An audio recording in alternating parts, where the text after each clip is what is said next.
Hey, Steven, it's Joe Person. Hope you're doing well. I hope you're doing well too. I am. Awesome.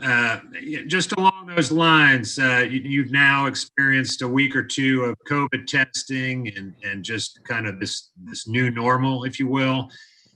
How much, if any, thought did you give to opting out, and what are your impressions of how this system is or isn't working? How much consideration have I given to opting out?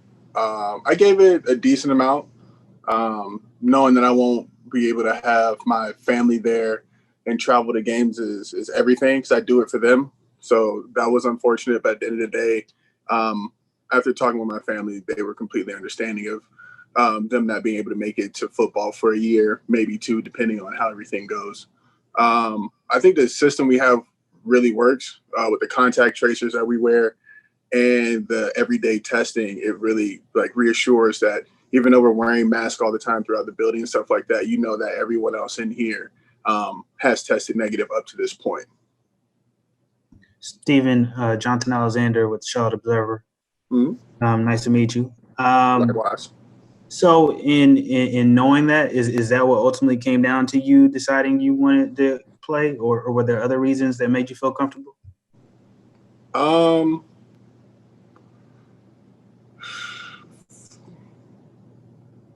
Figuring out the logistics of it, even though we found out kind of late as the players, once I figured out how we were going to do it, then I was perfectly fine with it.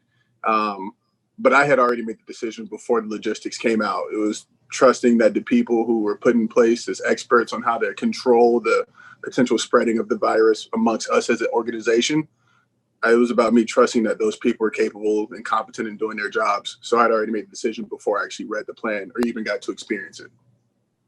Stephen, David Newton with ESPN.com. Good to see you. You play on good defense at Minnesota.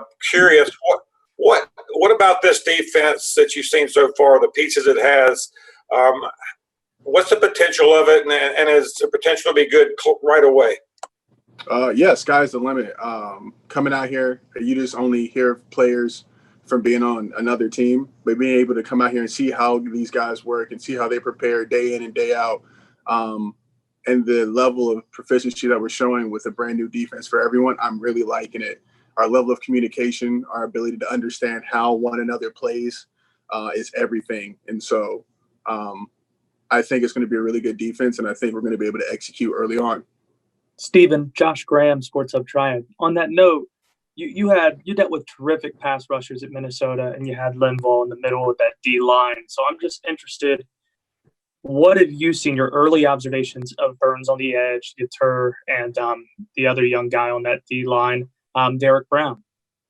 I see very similar freakish style abilities in regards to body awareness and body control that D has back in Minnesota, in regards to speaking of Burns, right? And so he very much knows how to use his body, how to position his body to get past the tackle for pass rush. And in the run game, he may not look overly big, but he's very strong, very confident, and plays behind his hands. So he sets good edges. And then DB Derek Brown, he's big. Like, I'm big, but he's big, and he does not move like he's big, which is always a great thing. So once again, learning how one another plays, that's what's going to determine how well we play as a defense, because we definitely have pieces. Believe that. Mike Solarki with Spectrum News. Question for you regarding going back to the COVID testing and whatnot. Have there been conversations amongst the players about maybe tightening up their own personal bubbles? I know that there are a lot of restrictions in terms of being able to go out and dine and get a drink and all that sort of thing. And I know that it's not really the talk right now during camp, but guys really have to maybe tighten their circles to not put themselves in jeopardy, because if they end up coming down with it, they could spread it around the room. Is that a conversation you guys have had? No, only because that conversation would have already been had before we even stepped in the door day one. Once you've gone through your own personal opt-out journey and you decide to stay and play football, at that moment, you've also agreed to tighten down your circle, like you're saying, to not go out to get more food delivered to you, to have your groceries delivered to you, that for the next 6 months during football season, it's going to be a really small circle. So no one really here has been talking about it because everyone's been living it. That's why I believe today we learned that we're one of, I learned at least today, we're one of like single digit teams that hasn't had a potential case amongst the players, right? So we're all living it. So no one's really talking about it. Hey, Steve. Process. Skylar Callahan here with Sports Illustrated. You kind of got your feet wet over the last couple of seasons in Minnesota. What were you able to take from those last 2 years and move on to this expanded role here in Carolina? It's learning how to play defenses and finding the commonalities between offenses. Every offense pretty much runs the same plays with window dressing. So it's taking everything I've seen over the last 4 years and compartmentalizing it and then giving that information out to the rest of the guys on the D-line. Because you don't have to be the biggest, the fastest, or the strongest if you know where you need to be, right? And so let's imagine if you knew where you needed to be and you were the biggest, the fastest, or the strongest, then you start to go into a really good place as a player on an individual level. So for me, it's about trying to spread as much wisdom that I've collected over the last 4 years to all the young guys here, and even some of the older guys too, if they ask. Steven, I know that you've been playing more of a rotational role earlier on in your career, but now that you are with Carolina, how excited are you to potentially play a bigger role? And do you feel like you have something to prove with that? Yeah, I'm super excited to come out here and legitimately fight for a spot, a bigger, more expanded role. And I do feel like I have something to prove every time I step on the field, just at least on my individual battle, showing that for this one rep, I'm going to dominate and do what I have to do better than the man across from me. But yeah, I feel like I'm ready to go out there and show what I got for sure. Hey, Steven, Josh Klein from the Riot Report. Hope you're doing well. I noticed in some of the photos from the walkthroughs that you're wearing goggles. Are those or are those per prescription, or are they for COVID protection? What's going on there, or just for looks? I like that last one. Yeah, COVID protection. Nah, they're prescription lenses. Just like these, I have pretty bad eyes, so I have those and their transition lenses to keep the sun out my eyes for the stigmatism, but then also COVID protection. Where did you kind of learn about those for COVID? Was that something that you thought about, or was it just kind of a happy coincidence? I know I didn't want to wear contact lenses. I've lost a contact in a game, and it's very uncomfortable. So I made a decision. I'm going to wear goggles probably midway through the off season, and then once COVID went into full gear, and I was like, yeah, I actually have another way to protect myself from sweat, because in the defensive line, you're always going to bang and hit head to head with offensive linemen, and the sweat always gets in each other's helmets. So I'm just fortunate that I picked that. Steven, Scott Fowler from the Charlotte Observer. Nice to see you. You Hello. strike me as, how are you?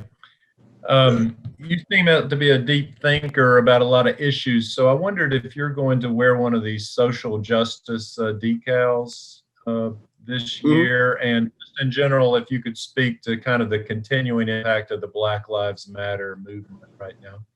Yeah, I am going to wear a decal. The one I would wear is a variation of Black Lives Matter, and just put like all Black Lives Matter. Especially given my standing and where I am in the community. Oftentimes when I'm met with people, my life has been validated because of what I do, because I play for the Panthers and I'm a professional athlete. So people see value, see worth in me as an individual. But when people don't know what I do for a living, I get treated differently. And it shouldn't take what someone does, or when you learn who they are, for them to then deserve to be treated fairly. And so that's something that I definitely want to echo.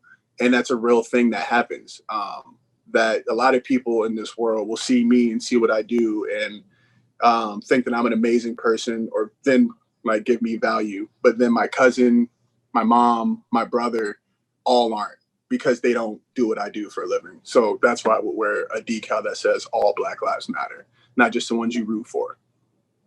Stephen, Ashley Mahoney with the Charlotte Post. To carry on to that point, do you feel that there's a stigma, particularly for Black men in this country, where the only way to quote unquote success is if you make it to the NBA or the NFL?